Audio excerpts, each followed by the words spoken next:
Dalam rangka mengimplementasikan amanah Kanun Aceh nomor 8 tahun 2016 tentang sistem jaminan produk halal yang bertujuan untuk memberikan perlindungan, ketentraman kepada masyarakat dalam mengkonsumsi dan menggunakan produk halal yang higienitas. Majelis Permusyawaratan Ulama Aceh mengajak para pelaku usaha produk olahan pangan, obat-obatan, dan kosmetika untuk melakukan sertifikasi produk halal pada Lembaga Pengkajian Pangan, Obat-obatan dan Kosmetika atau LPPOM MPU Aceh.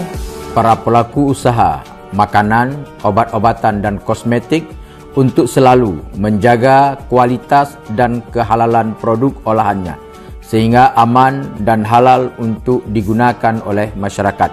Segera dapatkan sertifikat halal dari Majelis Permusyawaratan Ulama Aceh.